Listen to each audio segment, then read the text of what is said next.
What's up, everybody? Welcome back to another episode of Over the Octagon. It's a really special episode for us as we're joined by one of our favorites and a fan favorite as well, UFC lightweight Matt Frevola. We talked about a bunch of different things. We had a great time with this conversation. He will always be friends and family to us. As always, don't forget, subscribe to the channel if you're not already. Ring the bell so you never miss another interview. Hit the thumbs up on the video, like it, share it with your friends, call your mom, your sister, your auntie, everybody. Let them know. We'll see you on the next one with a video. Hey, pussy, are you still there? I actually admire that you can actually be this fake. And like when the TV comes on, how you can just change. You're the scum of the earth. You don't doubt me, I couldn't do it. The odds that I couldn't do it. Look at me now.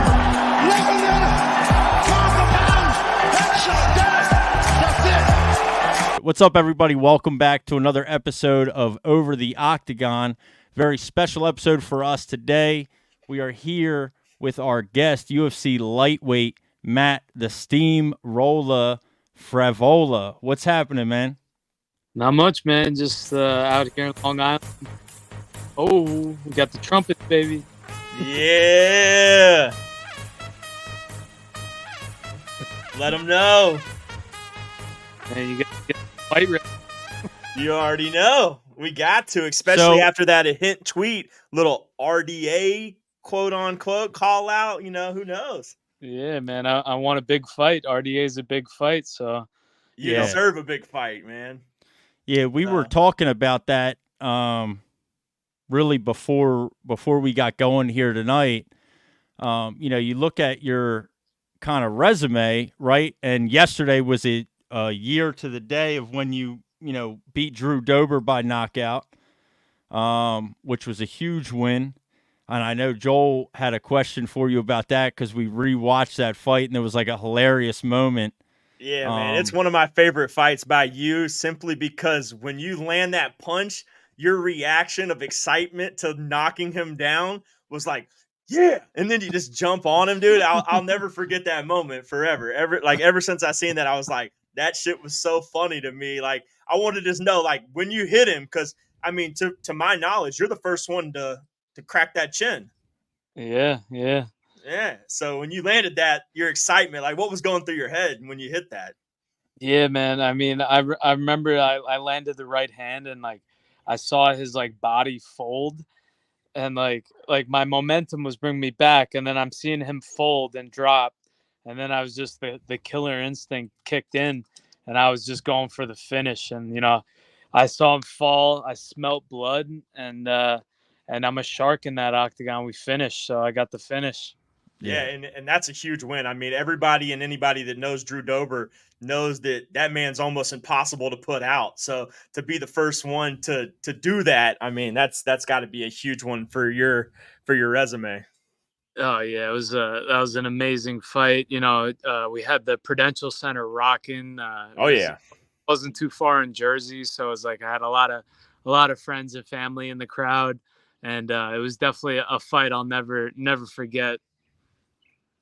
Sure. And after that, there's been a couple times now after your wins to where you get the whole crowd to do the Steamrolla chant afterwards. It's such a sick the nickname is almost built for a chant like that. Like, it's just perfect. Yeah. And so, like, what is it like being kind of close to home like that in, North Jersey, having all your friends there, being able to have a moment like that, a knockout win like that, have the crowd chant your nickname? I mean, what's that like? Where does that rank? I mean, that's got to be up there, all-time greatest feelings. Oh man, it definitely up there. Me and my buddies and my family, like they've been traveling to watch me fight. I had most of my amateur and beginning of my pro career all down in Florida. Yeah. They would come down to Florida and like those same Steamrolla chants, like at the local shows, in these small like shows, just watching me steamroll people. And then just to be able to do it now in the UFC and have my same friends and family all there, and then all my new friends and family. I don't even like to call people fans. If you support me, you're friends and family to me. And I love that. throughout like that 3-fight like first round knockout streak I had, it was like every fight was just getting funner and funner. And right before that, we did it at Madison Square Garden, and like again, Yes. I fought Ottman. I had the first round knockout. Yep. Had everybody going wild. But when I fought Ottman, it was like on the prelims, or it was on the early prelims. Yeah. So the Garden wasn't like as packed. When I fought at the Prudential Center, it was like the last fight on the prelims, so the place was packed. And yeah, man, I could definitely like just feel the energy and like the atmosphere of like a packed arena, just like screaming your name. It was insane. Yeah. One of my big reasons like that I kind of to be a big fan of yours was because obviously you had got the chance to fight in the last ever fight in Atlanta against Jalen Turner. And obviously I'm from Atlanta, so I grew up here. So when we had a UFC event in Atlanta, I followed that card like it was, my baby. So that was when I got to see you fight for the first time, that I really knew who you were. And from there on, I kind of followed your career a little bit more and more heavier. And then obviously you started rising up through the ranks. So it almost made it that much sweeter. But yeah, you seem to be kind of a fan favorite out there. I kind of notice you're very interactive with your fans. You know, everyone seems to like you. You have a very big social media presence. A lot of people don't take the time to do that with their, what you call friends and family. I guess if you say you're a fan of me, you're a friend or a family. Like, what makes you do that? Why do you have that side of you that makes you want to interact with everyone and just be that guy? Dude, I mean, I'm just a normal dude. Like, I'm just a normal guy. Grew up in Long Island, Northeast.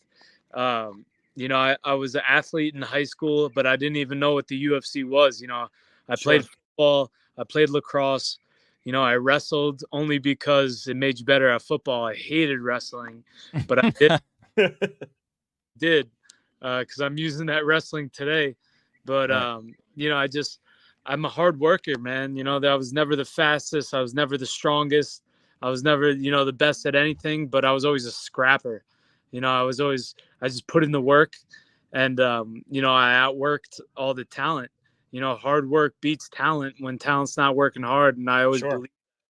And I put in the work, and I'm a man of the people. If I could be doing this, honestly, you guys could be doing this. Yeah. So Yeah. I think the people can relate with that, and root for that. Who doesn't want a man of the people to make it all the way to the top? And I lost my last fight, but I'm making my climb back now. Sure. I know that every fight, every next fight, I want to be like the biggest fight possible.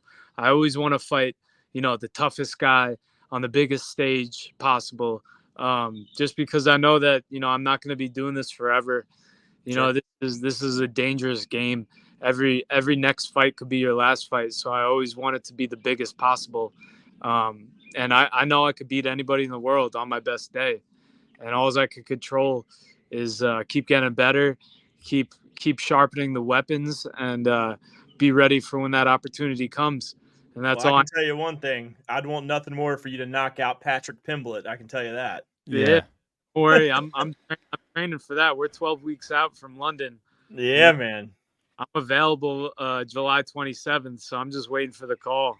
That's a fight for the people right there. That is a fight for the people, and it's almost like I don't want to make this too much. I don't want to go too much into about him. But just so you know, and a little preface on how we operate on this podcast, this is probably the most politically incorrect podcast there ever was in the history of ever.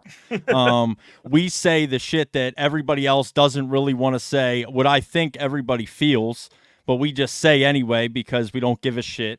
And what I really honestly feel and what I think in my mind after watching, MMA my entire life is that Paddy Pimblett wants to have the biggest fights he can, but the easiest fights he can, right? So he wants a big name, but an easy fight.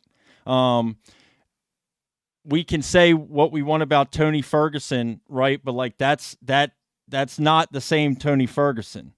Yeah. But we take that fight instead of You fight a guy that is risky, that like you are a dangerous fight for him, in my opinion. Absolutely. But you've been calling that fight now.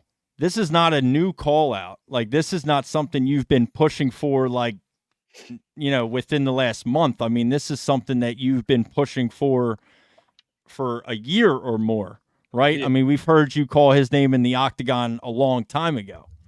Yeah, I mean, I think I called him out after his first fight in the UFC. I've called him out after every fight. Yeah. Yeah, you can only avoid so much, right? Like in the promotion that you guys fight under in the UFC, this is the best of the best, right? This is not we don't get to be picky and choosy here. Everybody that you're fighting is the best in the world. Which, so I just feel like, he has a big name, he has a big following, he's a good fighter, he's undefeated in the UFC. And I think that's a good matchup. I think American fans would love to see, a former American serviceman put his little English ass in the dirt. That's just from me. That's just my opinion. That's just from my opinion. Man. In the end of the day, he's 5-0 in the UFC, so he's got to fight. Needs to step up. Sure. So and I think I'm the perfect step up for him. I feel like I'm the one who gives him the most respect out of anybody. Everybody I talk to just tells me I'm going to knock him out in the first round, which could definitely happen. But sure, I wouldn't want this fight if I didn't respect his skills. Sure. He's got great transitional jiu-jitsu. He goes for it on the feet. But I agree with you what you said. He takes the easiest fights with the biggest names he could get. But that's only going to get him so far. I think I've been saying this for a while. Me and him will be a great fight. It's my favorite kind of fight too. My favorite kind of fight is serving some humble pie to some fucking guy who just talks a lot, talks, and then he's got that accent too that just makes me want to punch him in the mouth. I love it. I love it. Exactly, man. Well, listen, let's I want to talk about a couple things. I want to get one thing out of the way. All right? You are a huge Mets, Jets, and Islanders fan. He told you where he's from. Right? You see the hat on his head. I don't know if you see this painting here behind me. Georgia. Yeah, baby. Braves fan, huh? Chop on, brother. And I don't know if you can see this painting here behind me, but that's a Philly P right there. Oh man, we're all rivals, huh? We're all rivals in this thing, man. We're all in a little bit of enemy territory here. But then I wanted to ask, so we saw that clip of you on the Mets Jumbotron. What was that, last week or something? When are you throwing out the first pitch? Dude, I told the Coens I'm available, so whenever they need somebody to throw out the first pitch, all I got to do is get Timmy Trumpets, play Narco, from Citi Field, and I'll be running. Yeah, man. I love the Mets. I love the Coens. I love going to Citi Field and watching games. I grew up a Mets fan, always going to Shea Stadium. So it's so cool now that I could go to the games and get recognized, and I'm buddies with the Coens. So cool. I'm rooting for the Mets. I like our team this year. I think we're 500 now. It's a long season, so I'm hoping I'm see some playoff baseball this year. Yeah, it is a long season. We were just talking about that before. Obviously, I'm a Phillies fan. The Phillies have the best record in baseball right now. But that's just right now, right? We're, I think, 20% through the season or something. I'm going to enjoy this right now. You know what I mean? But I'm not, I'm not expecting to win 130 games this year or something crazy. Yeah. But yeah, man. So, and then the other thing I wanted to bring up is because both of us are fathers ourselves, and you are expecting your first child. Right? I am. Baby Rolla. Yes. baby Steamrolla. And when is that baby due? The baby is due June 19th. So, we got There you we got go. the nursery is ready to go. Just getting like some things done around the house, and I'm getting excited, man. Everybody keeps telling me like get your sleep in now while you can. Get your sleep in now, So, but I feel like don't your father instincts just kick in when Oh, you. for sure. So Yeah. that's what I'm hoping for. I'm just hoping my instincts kick in, and I'm gonna mold baby Steam into an awesome young man. Yeah, you're gonna enjoy, man. I have a little girl, man. She's 2.5, and literally, I got the pleasure a week ago to teach her how to submit her first arm bar, and she now knows how to put me in an arm bar and a rear naked choke. So I have to watch my back every once in a while, or I'm getting a 2.5-year-old jumping on my neck and That's choking me out from behind. So it's that is definitely fun when they get to a certain age. So Yeah, and that's what I wanted to ask you about that. So you're super excited. And I think that's like a good mindset to be in. And I have 2 toddlers myself as well. And like, I'll be honest, I can't stand the sleep when get your sleep in. That like, man, it's all good, dude. Nobody knows what they're doing. no, You know what I mean? Like nobody knows what they're doing. You bring the kid, you bring the kid home the first day, and you're like, "What the fuck are we supposed to do now?" Like they really let us take this thing home, yeah. like you know. And then you kind of figure it out, right? So, I'm sure just kind of the way, just in talking to you briefly, even tonight, right? Like just your kind of mindset on family, and the outlook you have about the people closest to you and things like that. You'll be a great father, and I know that's a huge milestone for you. I'm glad you're excited for it. Yeah. Congratulations. Thank and you, you man. didn't want to keep up the twin trend, right? Because you have a twin brother yourself. Is that correct? Yeah, I got a twin brother, and twins would have been cool, but I'm glad. Let's just start with one. Let's just start with one, and then He's like, uh, What yeah, is I'm good that? with Doesn't that skip a generation or something, or is that like an old wise tale? who knows, man? Who knows? But it's like Okay. funny. I talk to so many like new dads, and a lot of them, like some of them are they look at me, their eyes get wide, and they get your sleep while you can. It's going to be so hard. And then I talk to like fighters and guys at the gym that like have got babies, and they're always like, yeah, it's beautiful, it's amazing. It's like just like the different perspective, like that's why I figure I do hard shit, right? Like doing a doing a fight camp and cutting weight and all that shit is hard. So, hopefully I can just focus that discipline, focus that patience into being a father. That's always like a key word for me is Yeah. patience, patience.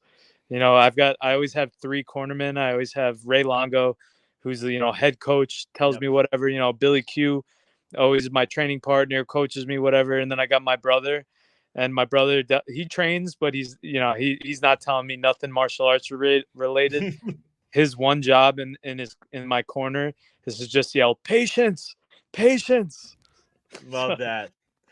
Yeah, I mean, you got a hell of a corner. I mean, Billy Q, top notch fighter, Ray Longo, potentially Hall of like GOAT Yeah, coach. legend in the I game, mean, legend absolutely. in the game. Hard to even. I mean, if you don't know who he is, you better recognize because he puts out talent. And I've heard you talk about him in the past, just saying like how he took your level from where it was to where it is now, and then like how much of an impact he made on your career. And that just goes to show you how good of a coach he truly is. So Yeah, man, he believed in me. I walked in there. I walked into law, and probably like 7 years ago now, and I was like, I want to be the next Long Island champion. And he kind of just like looked at me and was like, laughed it off, whatever. But I kept showing up every day. I kept putting in the work. I kept, I would just train all day, give it everything I got. And I think he recognized that, and he really started putting his time into me. And even especially, I always say after the Terrence fight, I was like, I wasn't even sure if I wanted to keep doing this, if I had a chin, if I was good enough. And he just like looked me in the eyes. He was like, "We're not going out like that." you're a great fighter. You could beat a lot of these guys. And let's get back to work. Let's get back to the basics. And we started really dialing in our hands and our boxing. And then I went on that knockout streak. Yep, 3 in a row. Yeah, now it's the next evolution. You know, my hands are on point, and I gotta remind people, you know, how that I'm well rounded. You know, I've got great Muay Thai, I've got great kicks, great elbows, and then, you know, your boy can wrestle too. Hell yeah. You know, I don't forget what got me to the big show, and that was my wrestling and my jiu-jitsu and my grappling. And it's been a while since I really got to show that. So I still have a lot of weapons, a lot of you know, skills that I want to, you know, put on display in the octagon for the world. So it's you know, I don't have a fight book now, but I'm still training. I'm still staying sharp. I'm still you know, getting better and working on new skills. And you know, working on new skills, not just in martial arts. You know, I'm having a child. I'm becoming a better man, you know, inside and out of the cage. And I think that's all just gonna show, you know, in my next fight. You're gonna see, you know, I don't know if you're gonna see the final evolution of the Steamrolla, but you know, I'm at least a high level Charmeleon. You know, Hey, get ready I for love that. the final Well, evolution of the Charizard. if there's anything we know about sports and new parents, once you enter that new realm, you unlock this chamber of athleticism that you never knew you had. So you never know. We may see the new Daddy Frevola UFC world champion in the next, you know, year and a half. So who knows? Yeah. There is Dad Rolla. Dad Yeah. Rolla. Fighter.